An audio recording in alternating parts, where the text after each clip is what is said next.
मानव जीवन में हर कोई इंसान अपनी इच्छा के मुजब हर कोई चीज़ को पा नहीं सकता, लेकिन जब उसकी पुण्य उसके साथ देती है, पुरुषार्थ भी उसे करने का पसंद है, तो पुण्य और पुरुषार्थ उसका सहयोग उसको सफलता पर ले जाता है।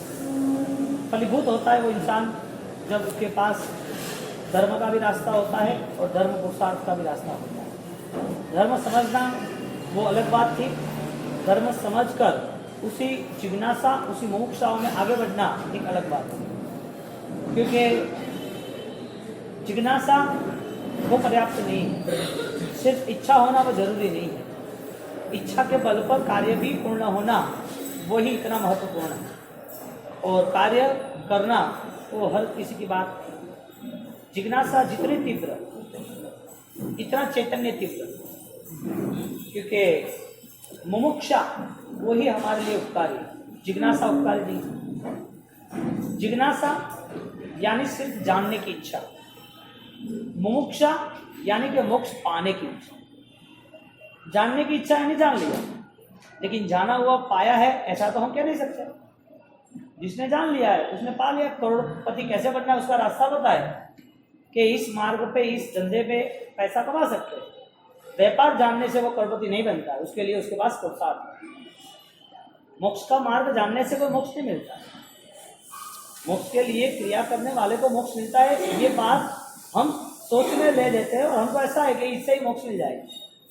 यानी कहते हैं कि जिज्ञासा वो धर्म का आधा हिस्सा है, यानी कि बहुत कम हिस्सा है धर्म क्रिया का जिज्ञासा के नाम पर, और मुमुक्षा वो धर्म का पूर्ण हिस्सा है।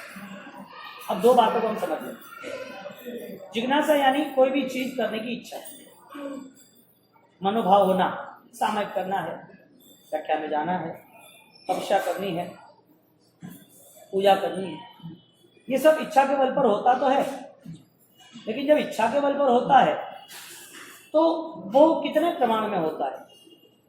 वो जो होता है इच्छा के बल पर, उसका अंतिम चरण क्या होना चाहिए? हमें जो कुछ करना है और करने के बाद जो कुछ भी हमें पाना है उसकी तैयारी कौन करेगा? उसकी तैयारी के लिए हमारे पास पूरा आयोजन होना चाहिए। जिज्ञासा रखने वाले कितने? जिज्ञासा के बाद उस जिज्ञासा की पूर्णाहुति के लिए प्रबल पराक्रम के साथ मुमुक्षा को पाने के लिए कितना? एक संत ने जब गांव में रुके थे, ठहरे थे, और वो संत गांव में ठहरने के बाद एक आदमी आके आए, पूछने लगा कि हर रोज आप बाप जी बात कर रहे हो गुरु जी के हर कोई यहाँ पर मोक्ष पा सकता है, तो आप रोज बात कर रहे हो, तो यहाँ से दिखता तो नहीं है गांव में से कोई मोक्ष में गया हो। तो क्या तेरी बात सही है? ये हर किसी को ये कह रहा हूँ कि मोक्ष में जाना चाहिए, आत्मा को समझना चाहिए, मोक्ष पाना ही चाहिए।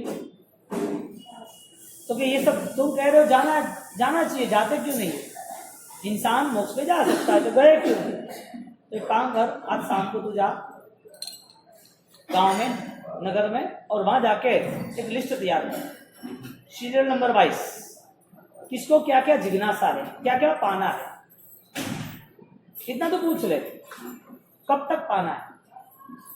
तो ठीक है, रात को सबको मिला और मिलने के बाद पूरी लिस्ट तैयार है। सुबह आया, सुबह आश्रम में आने के बाद संत के चरणों में पड़ गया, और संत के चरणों में गिरने के बाद उसने बोला कि गुरुजी बात तो पूरी तुम्हारी और नगर वालों की अलग अलग लग रही है, तो पूरी भिन्न है। तो कैसे? कि आप जो बात कर रहे हो उससे तो इन लोगों को लेना देना ही नहीं है। तो क्यों, मेरी बात गलत है? तो कि नहीं, बात गलत भी नहीं है और वहां आपकी बात गलत कहने वाले भी कोई नहीं है। तो फिर डिफरेंस क्या है, भेद क्या है? हम दोनों की बीच में कौन सा अंतर खड़ा है? तो फिर पूरा लिस्ट तैयार करके आया। इस लिस्ट के अंतर में एक ही बात है, किसी को मोक्ष में जाने की इच्छा ही नहीं। सबका लिस्ट बना है, मुझे ये चाहिए, मुझे वो चाहिए, मुझे ये चाहिए, ये कम है, ये हो जाए तो शांति है, इससे ही मेरा सुकून है। ये सारी बातें इसमें लिखी हुई है। नगर के करीबन 200 लोगों को मैंने रात भर पूछा, दरवाजे खटखटा के, और उनको पूछा कि तुम आश्रम में आए हुए संत की बात सुन रहे हो और वहाँ वो जो बात कर रहे हैं वो सही है, तो वो सही बात आपके मन में कितनी जची है, आप लिख के भेजो कि आपको क्या चाहिए, मुझे उनको रिपोर्ट देना। पूरा रिकॉर्ड तैयार किया, सुबह आया, लोगों का लिस्ट बताया, एक भी लिस्ट में मोक्ष की तालावेली तीव्रता जमखना नहीं थी। संत ने कहा, मैंने कहा था कि यहाँ का हर कोई इंसान मोक्ष पा सकता है, लेकिन जिसको पाना हो वो। अब इसमें से किसी को पाना ही नहीं है तो फिर मोक्ष थोड़ी सामने का आएगा। बात ये हो रही है जिज्ञासा और मुमुक्षा। जिज्ञासा यानी इच्छा, धर्म करने की इच्छा हमें हो रही है, हमें करना है, यहाँ तक लिमिटेशन आ गई, यहाँ हम रुक गए। धर्म क्रिया तक धर्म के कुछ ही विचारों, हमारी भावना आत्मा को मुक्त करने की नहीं बनी, क्योंकि उसकी पूरी पद्धति है। यदि हमारे जीवन में अवलोकन किया जाए, हम यदि मुड़ के देखें जीवन के 20, 25, 30 साल या 40 साल, तो देखने जाए तो जैन शासन का कोई उद्देश्य दिख नहीं रहा। जैन शासन का उद्देश्य थे जाई जरा मरण शोक प्राणासा कल्याण पुक्कल विशाल सुहावस। जैन शासन का उद्देश्य था जन्म जरा मृत्यु निवारण आए, श्रीमती जिनेन्द्र। अब जैन शासन की बात जो है वो सब लोगों को न चली। संत ने मोक्ष की बात करी, मोक्ष की बात ही उन्होंने की, तो उन लोगों ने बोला सब तो है, सत्य तो है, इसके लिए कुछ तो करते हैं, लेकिन हमारी आत्मा को इतनी तीव्र झंखना नहीं हो रही। जब तक चैतन्य की तीव्रता नहीं आएगी तब तक आत्मा बहुत कमजोर है, और जिज्ञासा वो चैतन्य को प्रकट नहीं कर सकता। जिज्ञासा सिर्फ इच्छाएं है, जिज्ञासा वो पूर्णता नहीं है, वो कार्य नहीं। तुमने जिज्ञासा की कि मुझे दुकान में से बहुत सारे अच्छे गहने मुझे चाहिए कि जिज्ञासा से वो तुम्हारे हो जाते हैं।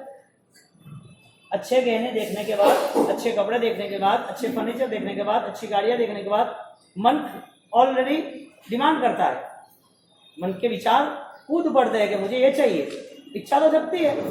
जिज्ञासा अब उसको पाने के लिए तैयारी होनी चाहिए, उसके पाने के लिए पूरा क्रम बना हुआ है, वो तैयारी करेगा धीरे धीरे, और 2, 5, 15 साल के बाद उसको जो कुछ चाहिए वो कमाएगा तो लाएगा। जिज्ञासा यदि तीव्र होती है तो उसका पुरुषार्थ उस जिज्ञासा के साथ ही चलता है।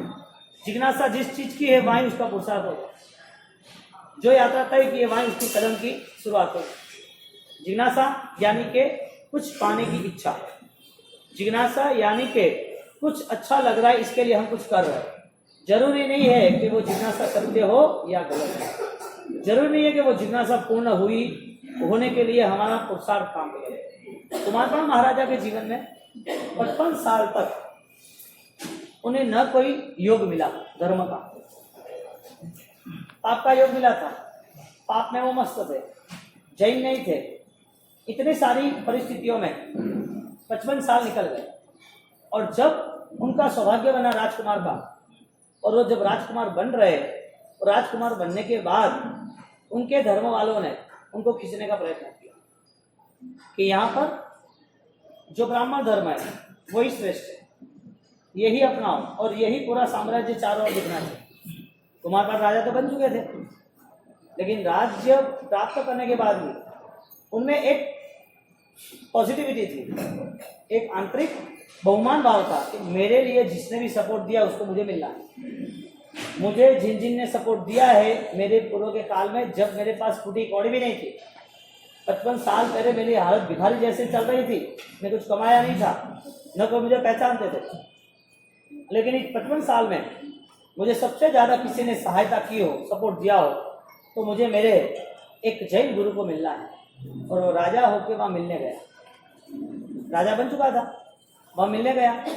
मिलने के बाद जब वहाँ उनके पास बैठता है और कहता है कि गुरुदेव, गुरुजी, आपने मुझे सहायता की और सहायता करने के बाद आपका बहुत बहुत उपकार रहा।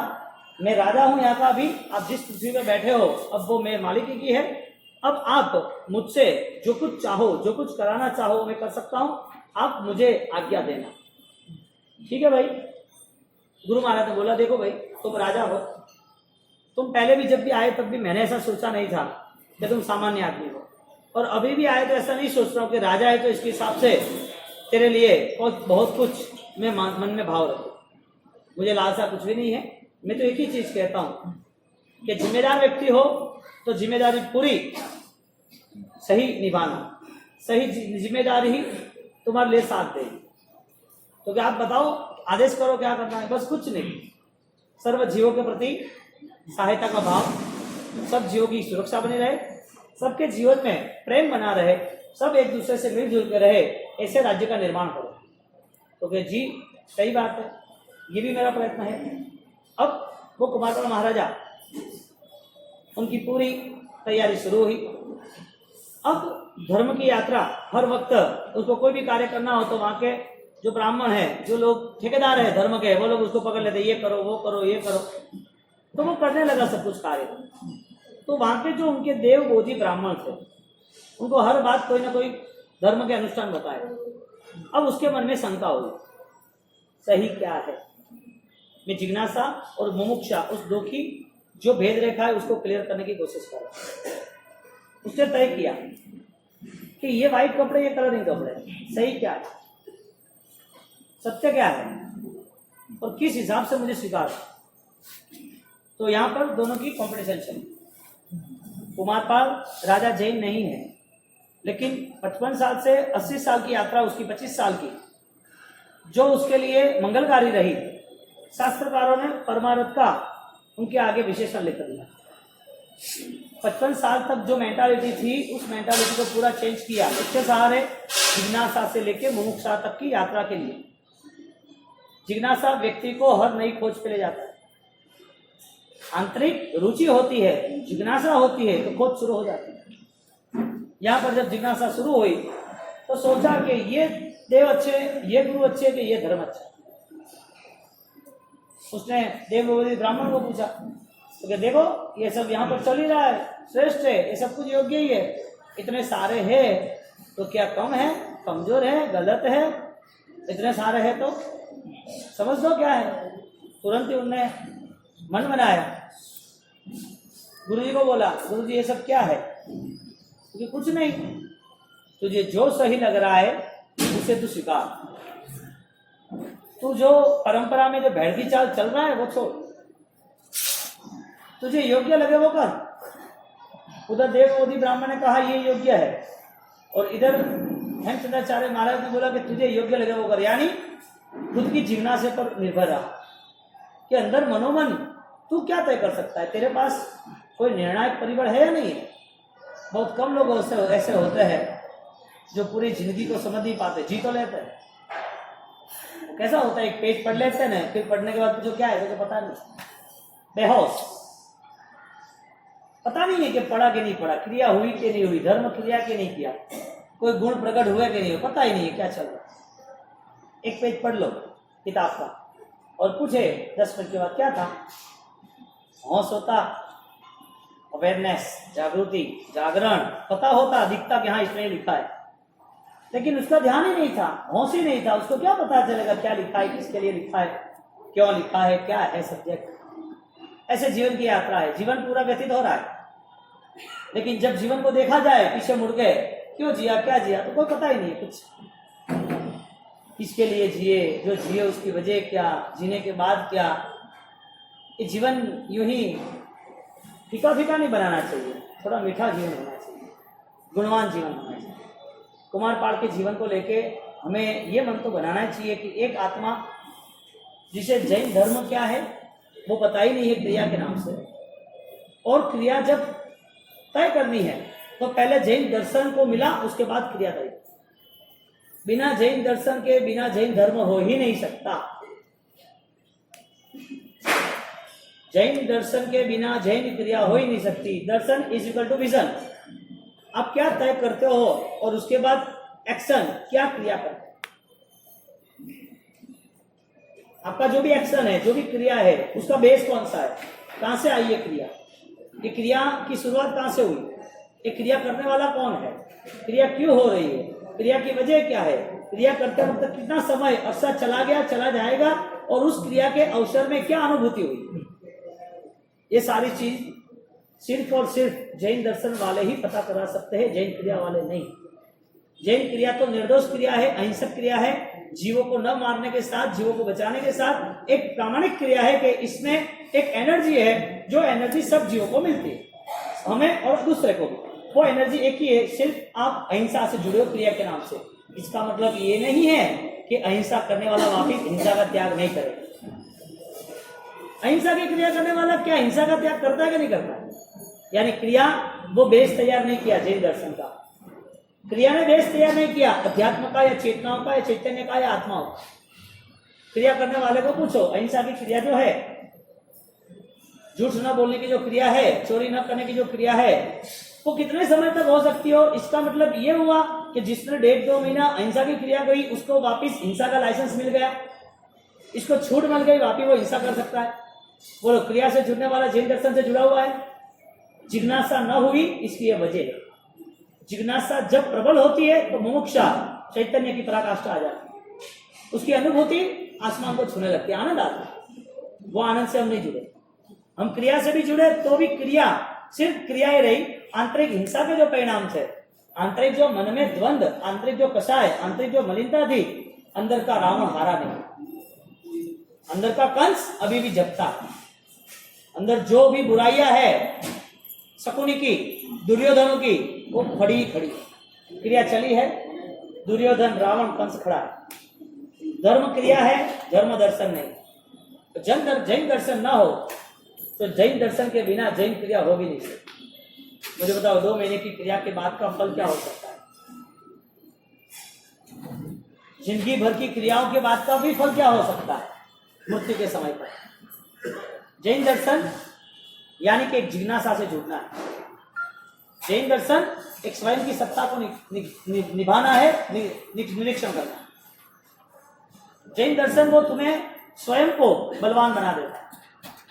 अब जिसके जीवन में ढेर सारे पाप खड़े हैं और वो पापों के प्रति ही उसका आकर्षण है, वो बदलाव कैसे ला सकता है? जब तक उसका मन जैन दर्शन को नहीं समझेगा, उसका मन अनेकांत शायद अध्यात्म से नहीं जुड़ेगा, सच्चाइयों से नहीं जुड़ेगा, तब तक उसके पास क्रिया है, वो भी क्रिया कम समय के लिए है, वो भी क्रिया कमजोर है, वो भी क्रिया अनुकूल हो तो ही है, अखंडित नहीं है।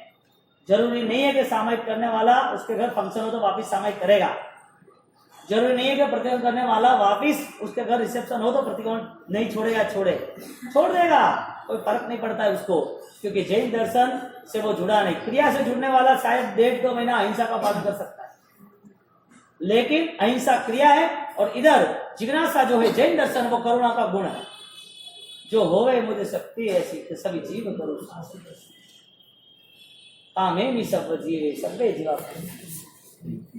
मन के परिणाम जब तक अशुभ है तब तक वो क्रिया भी उसे कम समय के लिए स्वयं के खुशी के लिए वो ही उसको लाभ देगी, शास्त्रकारों के लिए वो मान्य नहीं है। आगम ज्ञाता, ज्ञानी, महापुरुष, तीर्थंकर उसे मान्यता नहीं दे रहे। तो करना हो करो, कोई फर्क नहीं पड़ रहा है। यहाँ से आत्मा का नया योग वो तो स्वयं को निर्मित करना है, तो भगवान थोड़ी यहाँ से नई गति में ले जाएंगे। कर्म भी कब ले जाएंगे? जब तुम जैसे कर्म निर्माण करोगे तब ले जाएंगे।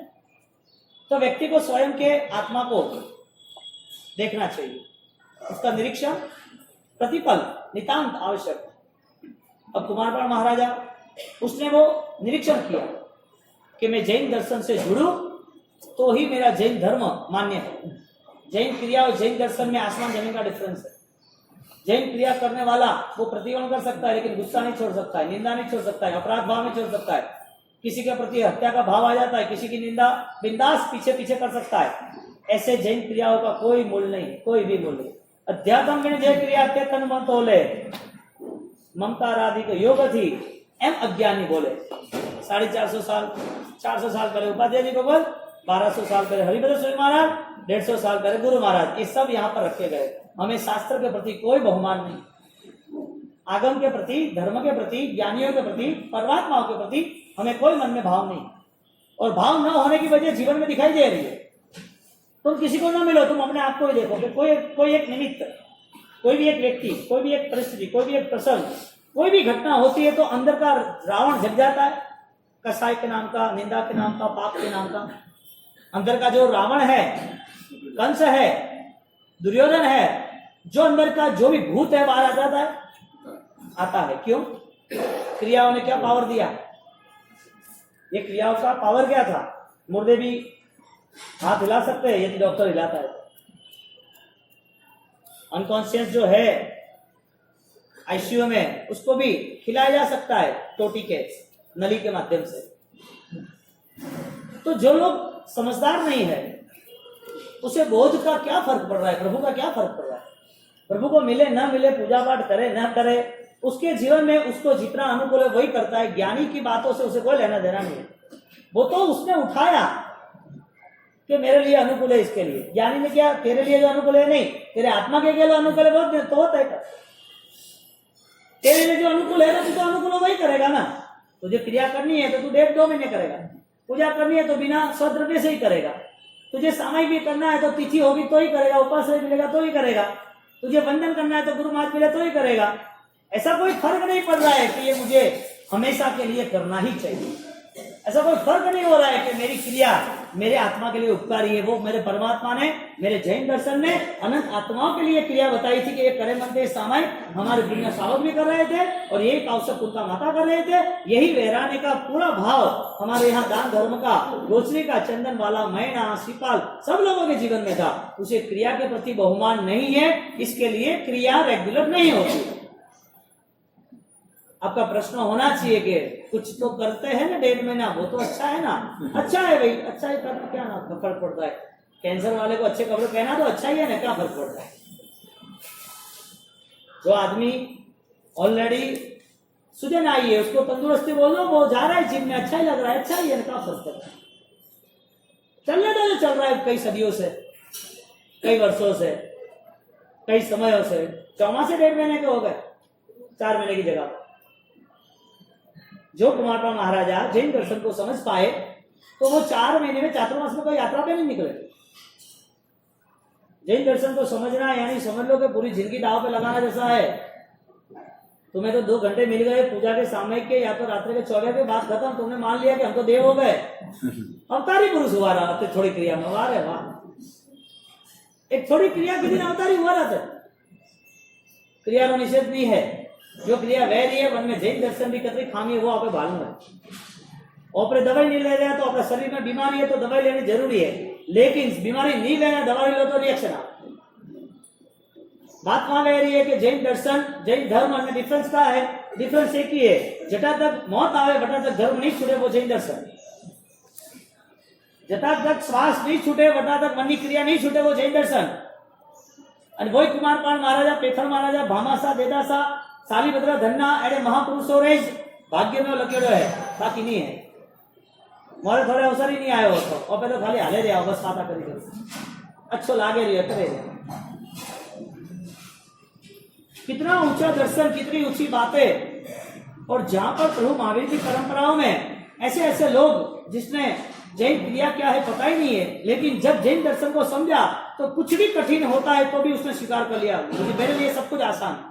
हरिभद्र सूरी जैसे ब्राह्मण वो साधु बन गए, जो दिन में 3 बार तो वो स्वच्छता के नाम पर लोगों को हैरान करता था और जैन दर्शन के परम विरोधी थे। मार डालोगे साधु को, कुएं में डाल दो, रस्सी बांध दो, ऊपर जाएगा उसको पकड़ के गिरा दो, लेकिन छोड़ूंगा नहीं, चैलेंज, या तो मैं उसका शिष्य या तो वो मेरे शिष्य। ऐसी चैलेंज दे रहे थे वो पुरोहित ब्राह्मण। और जब जैन दर्शन मिला कलिकाल, आप सोचो 1444 ग्रंथ के रचयिता हरिभद्र सूरी महाराज सूरी पुरंदर करा जाते हैं। किसके प्रभाव से? क्रिया के प्रभाव से या दर्शन के प्रभाव से? ज्ञान के प्रभाव से या क्रिया के प्रभाव से? ज्ञान का प्रभाव यानी कि जैन दर्शन यानी विजन यानी कि जिज्ञासा, जागरण, वो बहुत ही आवश्यक। और यहाँ पर की ये पृथ्वी दिखती है अच्छी, लेकिन रेगिस्तान की जैसा मरुस्थल है पूरी, न कोई ग्रीनरी, न कोई हवा, न कोई पानी, न कोई विनाश, संवेदना, कुछ भी नहीं। हृदय की भूमि ऐसी। जब कुमारपाल महाराजा तय करने आते हैं कि कौन सा धर्म में स्वीकार करूं, तब कलिकाल सर्वज्ञ हेमचंद्राचार्य भगवान कह रहे हैं तुझे जो निर्णय आता है, जो पसंद आता है वो तय कर। वहां उसको पूछ रहे मैं कौन सा धर्म करूं, 2 धर्म सामने, इधर उसको कवर करने के लिए बहुत सारी चमत्कार की बातें, बहुत सारी चीजें उसको दिखाते हैं कुमारपाल को, और कुमारपाल उसमें मुड़ जाता है, उसमें ही रह गया।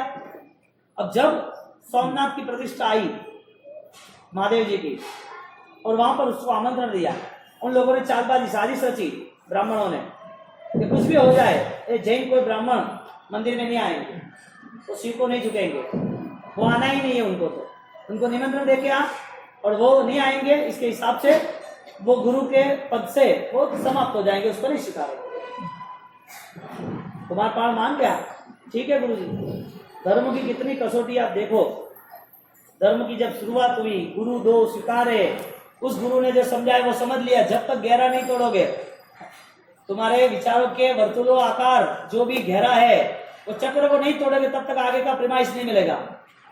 गुजराती में कहावत है, कुआं ना देड़ का, उसको कुएं में रहता है तो उसे आसमान इतना ही दिखता है, लंबा नहीं दिखता। जब तक बुद्धि ने यही स्वीकारा है तब तक बुद्धि यही तक ही काम करेगी, सीमित है, ज्यादा नहीं करेगी, वो लंबा सोच नहीं सकेगा, आगे का उसके पास कोई भी भविष्य नहीं है। यहाँ पर जब वो इन्वाइट करने जाता है कि प्रतिष्ठा पे आप पधारना, कुमारपाल महाराजा को आमंत्रण देने जाते, प्रतिष्ठा पे आप पधारना, ठीक है, मैं यहाँ से वहां होके मेरा योग भी वहां का ये विचरण का वहां आ जाऊंगा। इन लोगों को आश्चर्य लगा कि जैन साधु ने हाँ कैसे बोला। गीतार्थता बहुत बड़ी चीज है, सही ढंग से परिवार का भी हैंडलिंग हो ना, तो वो आदमी भी इस जीवन में सफल है। और यदि कोई सामाजिक कार्य और कोई धर्म का कार्य भी सही ढंग से यदि आयोजन बुद्ध यदि उसको संभाला जाए, प्रवर्तन किया जाए, तो एक साथ हजारों लोगों का कल्याण होता है, हजारों लोगों। लेकिन ये विचार बहुत कसौटी मांग रहा है, ये विचार बहुत कसौटी मांग रहा है। ये तो करोड़पति राउंड है, जिम्मेदारी का काम तो हमारे तुम्हारे सबके लिए। करोड़पति का राउंड, कोई भी एक निर्णय यदि भूल से भी चूक गए, गलत दे दिया, तो कर्म सत्ता ने पकड़ लिया, आपको नहीं चलेगा। कर्म सत्ता ने बोला कि तुमने सही रास्ते को नहीं चुना है, तुम गलत रास्ते वापिस जाओ, पूरी यात्रा हमारी खत्म हो जाएगी, जिंदगी हमारी बर्बाद, जीते हैं मुर्दों की तरह, कोई संवेदना नहीं। जब वो वहां से वहां मंदिर में आए, वहां तक आ गए, अब उसने तय किया, ब्राह्मणों ने और चालबाजी की, ये झुकेंगे नहीं कभी भी, ये झुकने वाले है ही नहीं, ये झुकेंगे तो उसका धर्म हार जाएगा। कुमारपाल को बोला कि उनको तुम बोलो गुरु को कि उसको बोलो कि वो झुके। कुमारपाल ने बोला ठीक है। दृष्टिराग जब तक ब्राह्मणों की बात मानता रहा, यानी कि ब्राह्मणों के हाथ में रिमोट था, और वो रिमोट के नाते वो सब कुछ मैनेज कर रहा था, स्वयं का कोई सोच न कोई बदलाव। कुमारपाल महाराजा राजा है गुजरात के, उनने बात की, गुरुदेव मेरे भगवान है, आप झुको। लोग वो घटना देख रहे थे, झुकेंगे कि नहीं झुकेंगे, झुकना चाहिए कि नहीं झुकना चाहिए, ऐसा झुकना चाहिए कि नहीं झुकना चाहिए।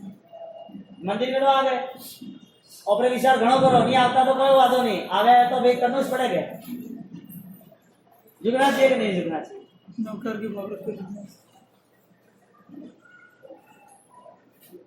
कलिकाल सर्वज्ञ नाम था उनका, क्या था, लोगों ने टाइटल दिया था कि इसमें इतनी कैपेसिटी है, यहाँ की हर कोई चीज को, द्रव्य क्षेत्र काल भाव को, सबको वो समझ सकते हैं। वो वहां गए, कुमारपाल ने बोला झुकना है, ठीक है। वहां पर यो वितराग सूत्र का प्रकाश कहते हैं, वो भावना से, तीव्र भावना से वहां उन्होंने उनको वो शिवलिंग के नीचे जो प्रतिमा दिखी, वहां पर वो अरिहंतों को, और वो अरिहंत की पूरी यात्रा दिखने से ऐसा लगा कि वो शिव जी को झुक रहे हैं, उसने निरंजन निराकार ऐसे वितरागी को झुका, और जहाँ झुके और झुकने के बाद बोले कि जो वितरागी है, जो विरागी है, यानी कि राग रहित है, जो निरंजन है, ऐसे जो त्रिलोकनाथ है, ऐसे परमात्मा को मैं झुकता हूँ। और ये सब उस समय की बात है जब चमत्कार होते थे, देवलोक से देव आते थे, हाजिर हो जाते थे। जी राजेश्वरी महाराज को तो अभी 111 साल हुए हैं, उनको लाइन लग रही थी देवों की, सब सेवा के लिए, आज्ञा के लिए, कुछ आदेश हो गुरुदेव आपका, हमें कोई लाभ मिल जाए। ऐसी तो घटना अभी इस पृथ्वी पर 111 साल पहले हो चुकी है, और कई सालों तक चली थी, 1-2 साल तक नहीं, पूरी आधी सेंचुरी तक चली है ये घटना है। एक प्रबल पुण्यवान आत्मा का जन्म होता है, और वो जन्म के नाते हजारों जो सही होते हैं, देव होते हैं, वो उनके पीछे पड़ जाते हैं। आपका हर काम हमें करना है, आपकी हर कोई सेवा हमें करनी है, हमें लाभ मिलेगा। हमारे देवलोक में इंद्र महाराजा भी हमें ऑर्डर करते कि मैं झुक रहा हूं, तू भी झुक। ऐसे तो गुरु महाराज भी 111 साल पहले हुए। यहाँ पर जब झुके और झुकने के बाद मंत्रोच्चार किया और अंदर से परमात्मा की प्रतिमा प्रकट हुई, पूरी पत्थर प्रतिमा बाहर आई और देखा क्या है। तो कुमारपाल ने वापिस पूछा कि आप किधर आए हो, आप इसको मान रहे हो और आप ये कर रहे हो, मुझे क्या करना तुम दोनों में? ब्राह्मण देव वो थी कलिकाल सर्वहन चांद, तुम दोनों में मुझे क्या करना? तब आत्मा का बोध दिया। अभी तक जैन क्रिया नहीं है, सिर्फ कलिकाल सर्वहन थोड़ा प्रेम है। जैन साधु का प्यार है, क्रिया नहीं है, सोच नहीं है। बस ये मेरा उपकार है, वहां मुझे जाना चाहिए, बस और कुछ।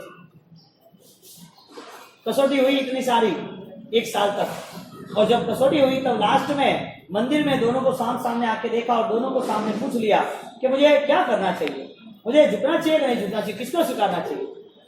देव बोधि यानी ब्राह्मण कह रहे कि ये सही है, और जैन साधु कह रहे जो सही है वो तो स्वीकार करना। आत्मा के अलावा सब अनित्य है, सच्चाई यही है, आत्मा नित्य है। जैन दर्शन का प्रसाद दे दिया उनको, आत्मा नित्य है नाम का, बाकी सर्व अन्यथा अनित्य है। और जब पता चला, जब देखा, सोचा, फिर तय किया कि आज से मेरे गुरु यही है। धर्म कितना सस्ता होगा है। मैंने आज सुबह बोला था कि धर्म इतना सस्ता है ही कि आपने किया और आपने मिल लिया, आपको मिल गया। कोई पूछे आपको कि घर से यूं पूछे कि विक्स की बोतल लानी है तो कितनी देर लगे लाने के लिए? विक्स की बोतल लानी है, सर्दी हो चुकी है, घर में है नहीं, तो लाने में कितनी देर लगे? 9 मिनट 5 मिनट। बुखार आया है और मेडिसिन लानी है पैरासिटामोल की, डोलो की, तो कितना टाइम लगे? धर्म इतना सस्ता है, तुमने किया और मिल गया। तो ये लोगों ने क्या किया, सतगुरुओं के महापुरुषों? मैं कहना चाहता हूँ जिज्ञासा जो है, इच्छाएं जो है, वो इच्छा से नहीं चलेगा, वो इच्छा बलवान बनाना। वो इच्छा की एक धर्मधारा, शुद्ध धारा रहती है जो खाने के लिए दौड़ना, इससे ही हम कुछ कर सकते। और कुमारपाल ने जब पूछा कि क्या इच्छा है, क्या करना है, तो वही जवाब दिया उसने कि आत्मा नित्य है, उसके अन्यथा देख ले, सब कुछ चला जाएगा तेरा। उसको पता चला कि ये आत्मा ही नित्य है, तो उसने तय किया कि आज से मेरे गुरु ये, मेरा धर्म है, मेरी क्रिया भी। अब मुझे आप बताओ क्या करें? ब्राह्मण गुरु मिलते तो धर्म कौन सा? धर्म उसके साथ गुरु कौन से? गुरु और क्रियाएं कौन सी? कितना निर्भर होता है गुरु पद पर। गुरु को मिडिल में रखा, देव गुरु, और क्यों? हम क्या सीख के बैठे यहाँ पर? हमें या तो गुरु नहीं मिले, या मिले हैं तो धर्म सही मिला है या भगवान सही मिले, या सही नहीं मिले हैं तो फिर हमें दूसरी जगह भटकना। बोलो गुरु हमें रास्ता दिखाता है, धर्म ये है, परमात्मा ये। अब वो रास्ता हमें सही न दिखे तो वो कंफ्यूज हो गया था कुमारपाल कि ये ऑरेंज ड्रेस है, व्हाइट ड्रेस है, किसको मैं कलेक्ट करूं, किसको मैं चॉइस करूं।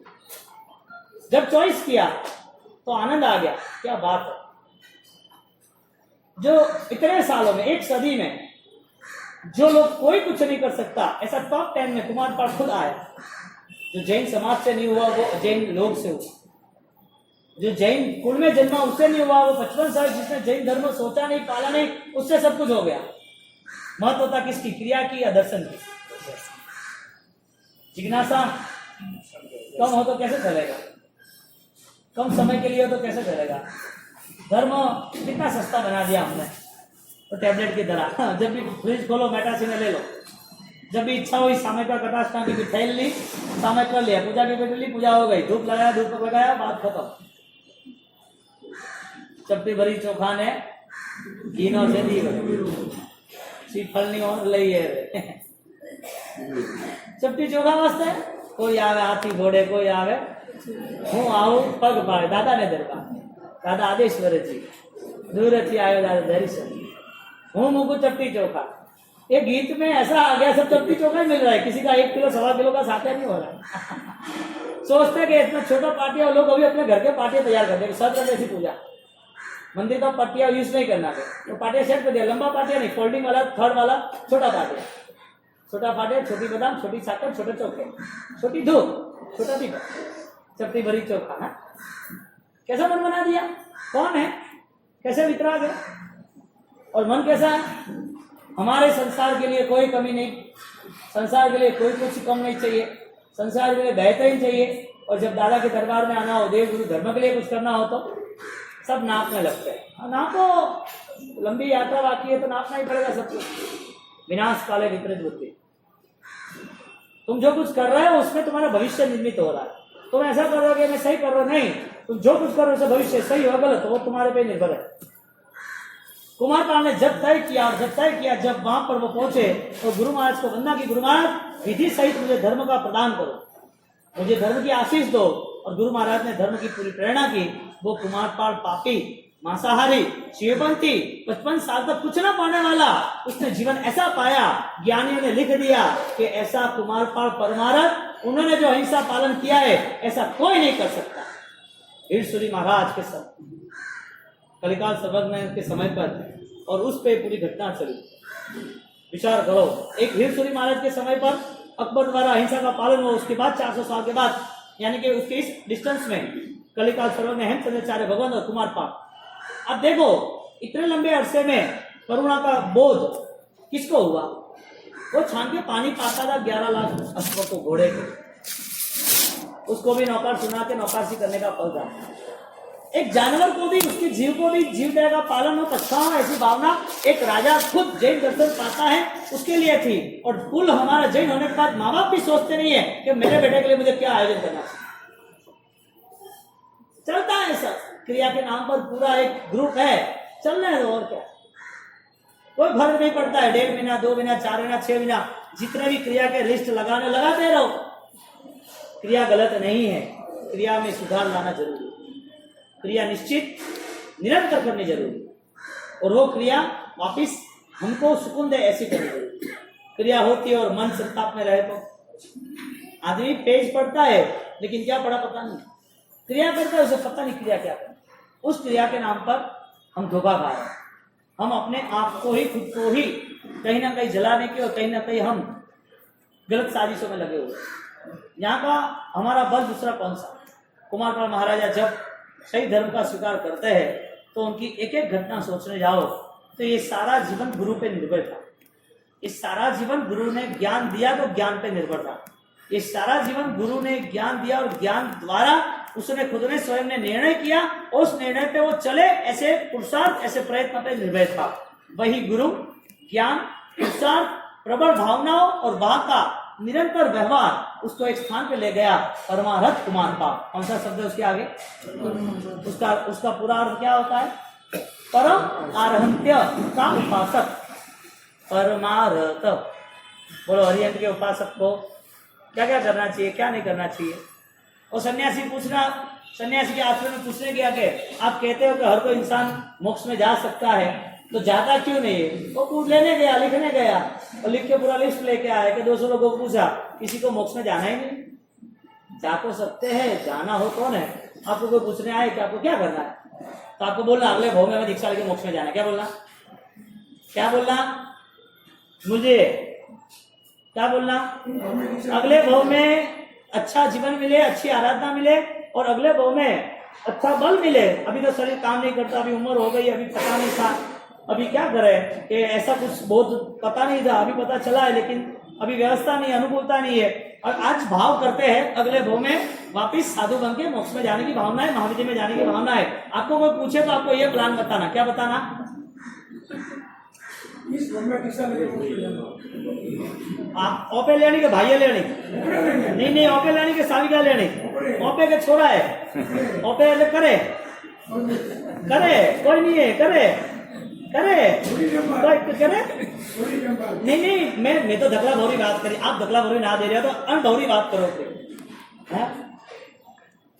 अनभौरी बात करो भी। केड़ा सूली बदल सूली है, एक ही बात आई है, निकल पड़े, एक ही बात, एक तलवार देखी निकल पड़े। नहीं काम है इस संसार का, छोड़ दिया झन्नाट बंद।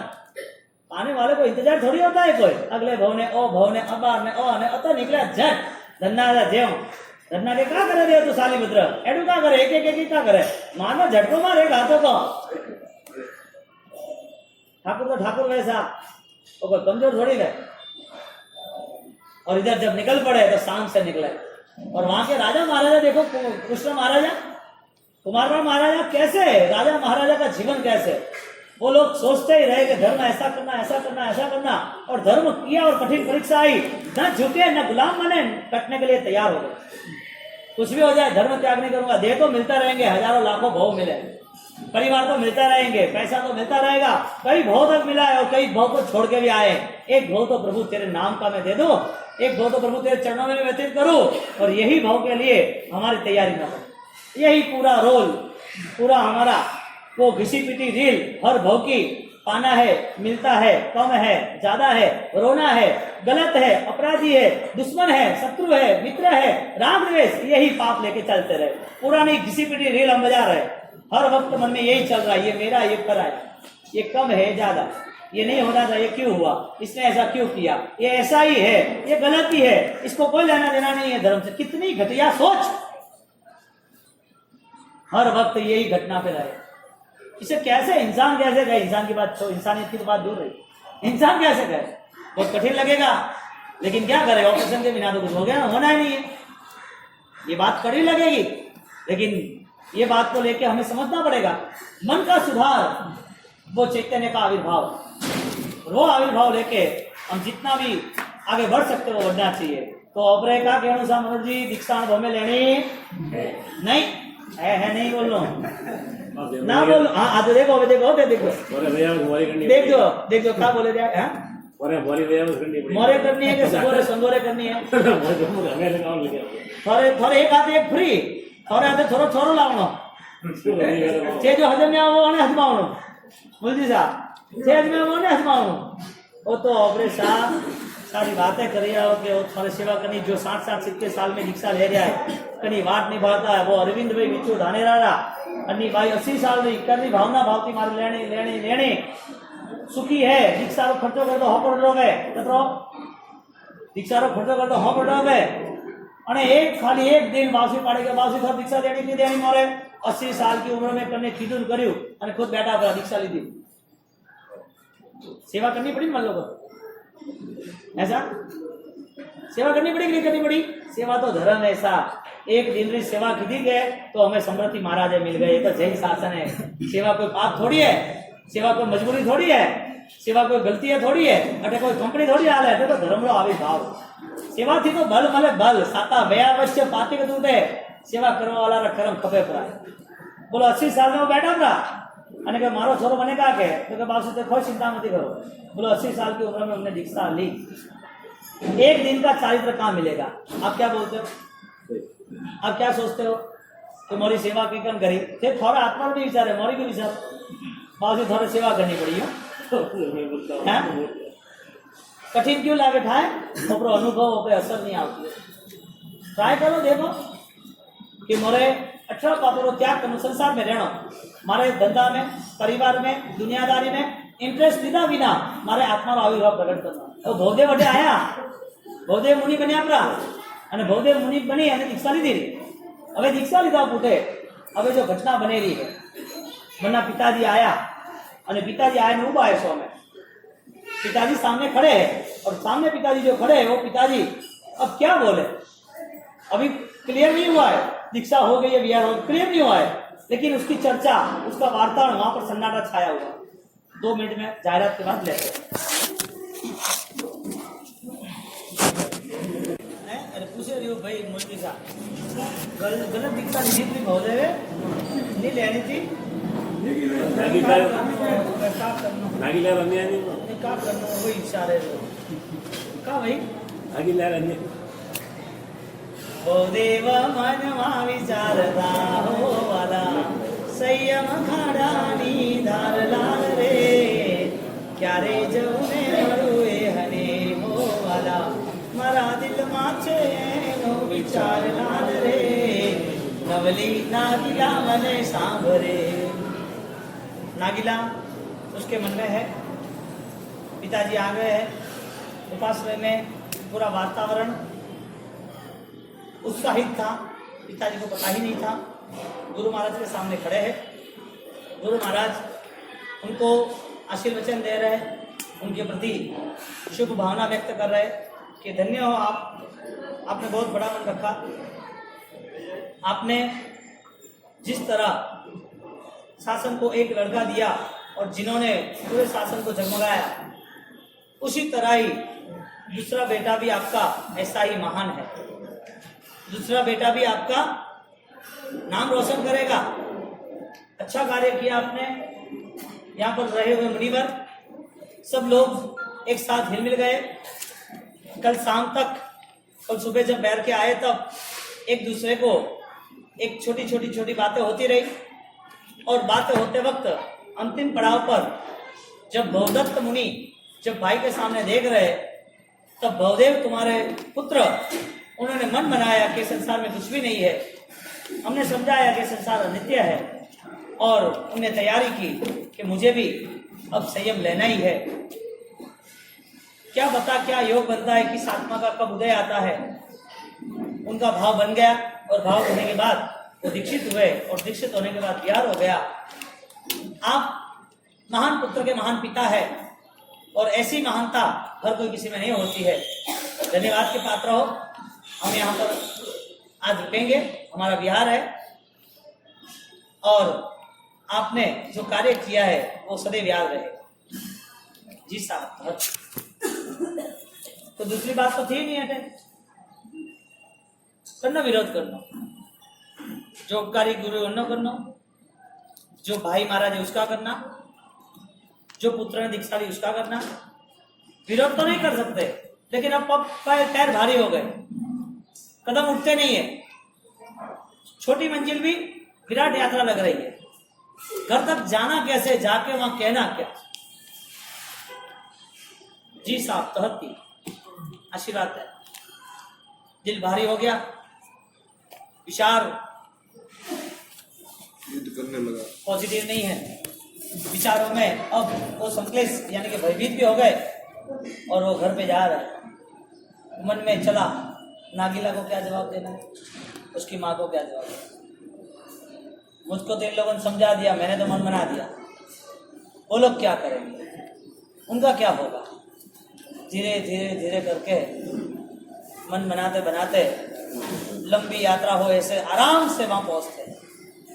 घर वाले भी वेट इंतजार कर रहे हैं और वहां पर जैसे आए उसकी माँ ने बोला अब आ गए।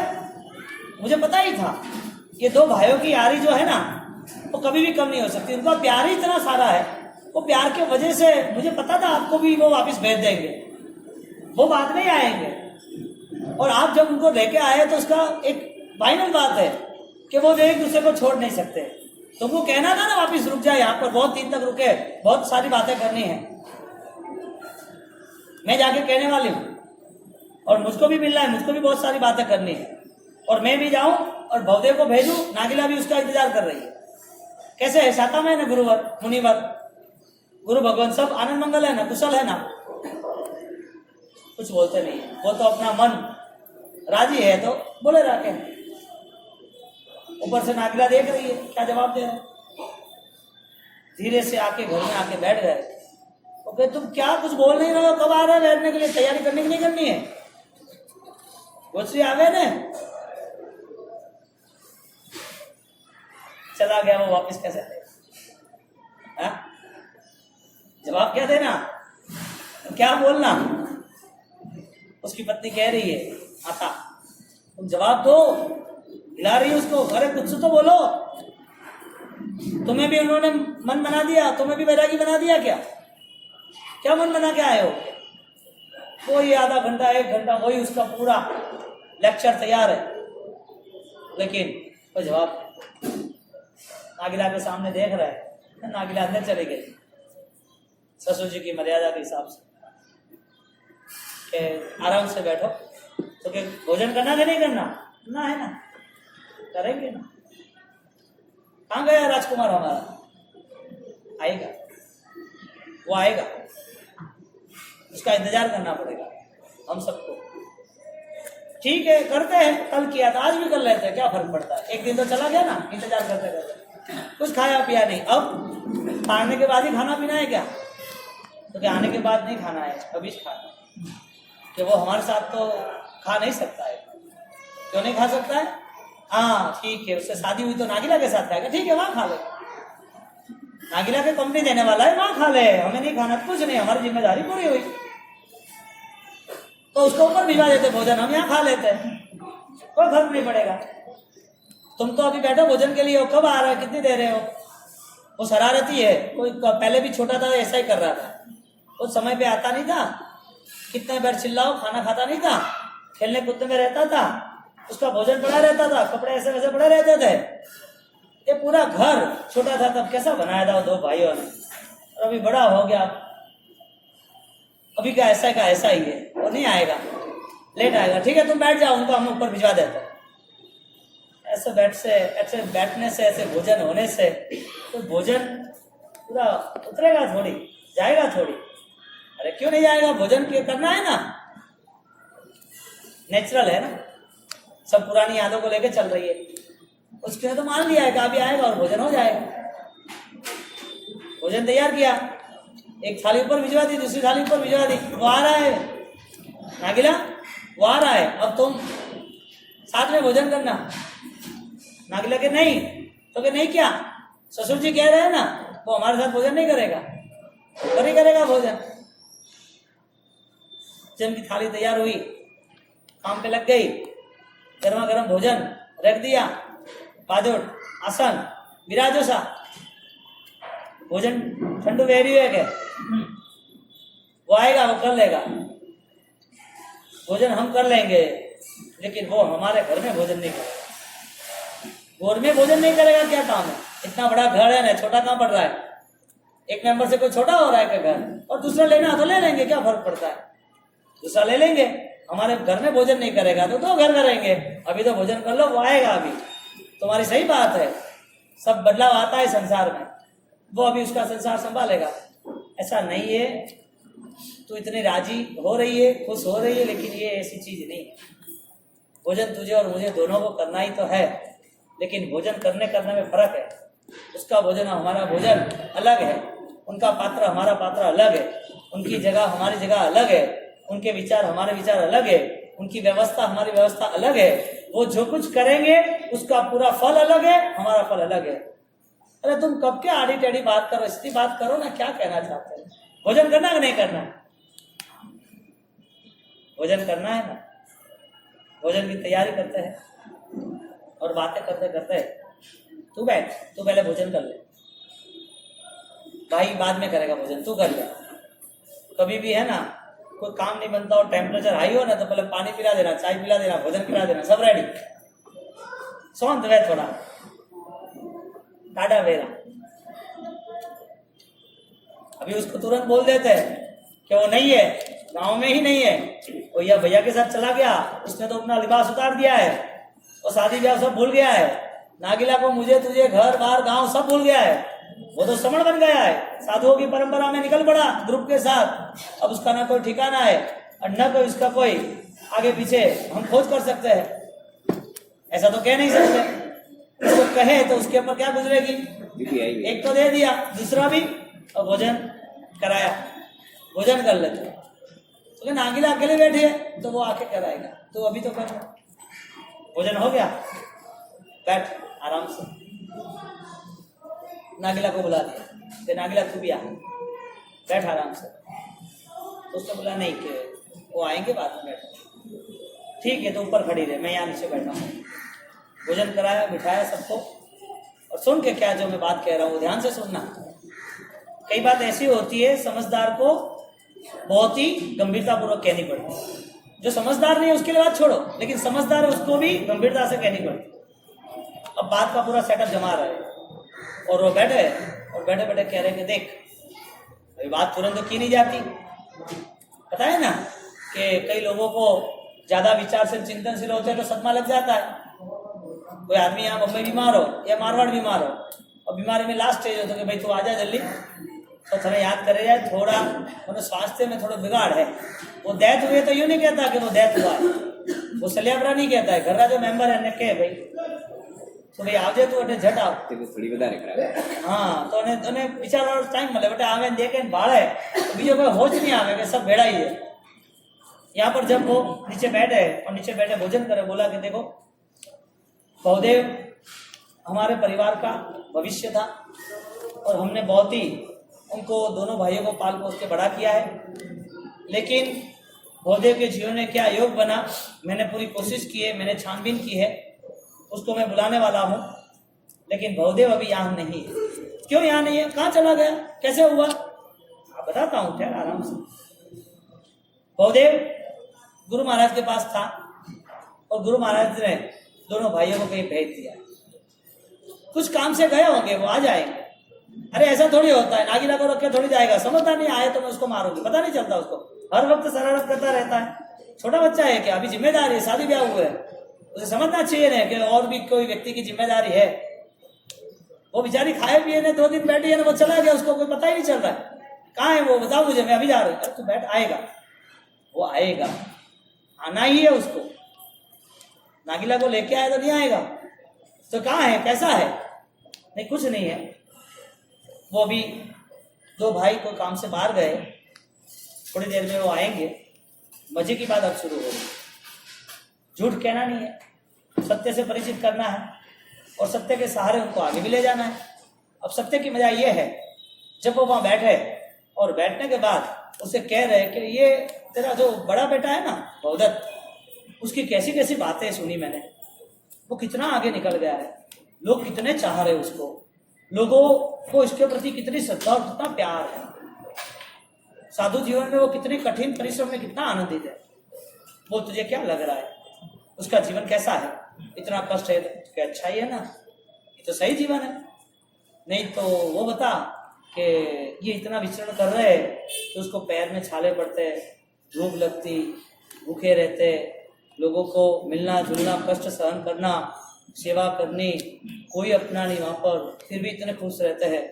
तो तुझे उसकी याद नहीं आती क्या, तो क्या आती है ना।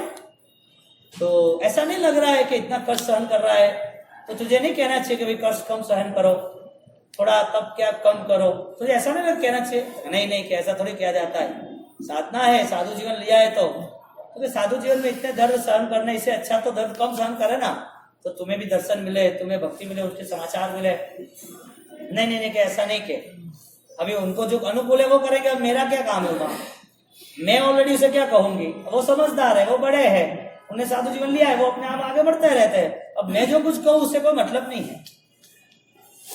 तो कि साधु जीवन में इतने सारे कष्ट है तो लोगों को तो दया आती है, लोग कहते हैं कि गुरुदेव इतने सारे कष्ट क्यों सहन करते हो, तो कि साधु जीवन में तो कष्ट सहन करने पड़ते हैं, साधु जीवन में तो सब लोग करते हैं।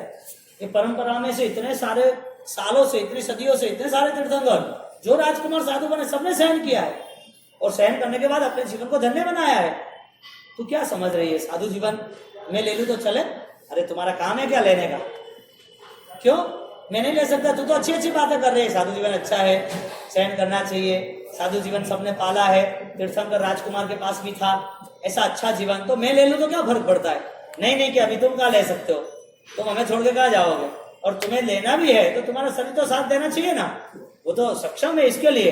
तो इसका मतलब ये कि जो सक्षम है, बलवान है, उसको साधु बने तो अच्छा है। हाँ, जो सक्षम है, जो बलवान है, जिसके पास समय है, जो आयुष्य लंबा है, वो साधु बने तो अच्छी बात है, तो साधु बनना ही चाहिए, साधु नहीं बने तो क्या फर्क पड़े। नहीं नहीं नहीं नहीं, धर्म पाया है तो साधु बनना अच्छा है, तो क्या हर कोई बन सकता है, अरे जब को जिसको भी बनना हो तो मैं बन जाऊं, क्या मैं साधु बन जाऊं चलेगा, तो फिर तुम्हें बनना है तो तुम बनो, तुम्हारी जिम्मेदारी निभाओ, तो क्या ठीक है मैं नहीं बनता हूँ, अपना बेटा बना हुआ है तो क्या बेटा बना हुआ है, दूसरा बेटा बने तो चले, तो क्या फर्क पड़ता है, अच्छा ही है, अच्छा ना, सही ना।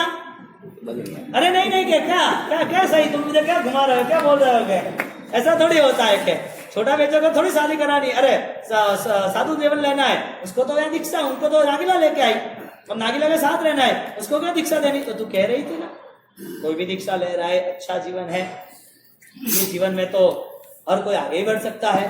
2 भाई है तो एक भाई ने तो ली है, तो दूसरा लेगा तो उसको भी साथ मिलेगा ना। अरे तुम एक पागल जैसी बात क्या कर रहे हो, शादी नहीं करानी थी तो दीक्षा लेनी थी, तो उसको क्यों फंदे में फंदा क्यों बांध दिया उसके गले में, ये सब अभी सामने वाले को जिम्मेदारी दे दी और तुम बोले तो भाग जाओ, भगोड़े थोड़े है, संसार से भाग जाना है क्या? संसार में सब लेके करेगा ना वो, तूने वापस पलट मार दिया। अभी कह रही थी कि संसार में कुछ नहीं हो सकता, साधु बनना चाहिए, और अभी कह रही है कि तुझे संसार में वो रहेगा और सब कुछ करेगा, ये सब नहीं चाहिए क्या? राग की परिणति होगी यहाँ पर इन्होंने ये बात छेड़ी, और छेड़ने के साथ वही बात है कि देख, यदि तू बोल रहे कि मुझे साधु नहीं बनना है, ठीक है, भैया ने साधु लिया, अच्छी बात है, भवदेव साधु बने तो कि भवदेव साधु नहीं तो तूने हाँ तो बोली कि साधु ने, तो ऐसा नहीं है, तो नागिला के लिए क्या करना, नागिला आगे क्या करेगी? शादी नहीं की होती तो भवदेव को हम दीक्षा दिला देते, तो क्या पक्का? तो क्या पक्का? तो ठीक है, एक बात करो, अभी शादी हुई एक ही दिन हुआ है ना, तो ठीक है, शादी के लिए हम सब निकल जाते हैं, मेरी उनकी सबकी सब दीक्षा ले लेते हैं, साथ में सामूहिक वरघोड़ा निकाल देते, शोभा यात्रा। अरे कि तुम खाना खा के ये सब क्या कर रहे हो, क्या खाना खाया है तुमने, ये कैसी पागल जैसी बातें कर रहे हो?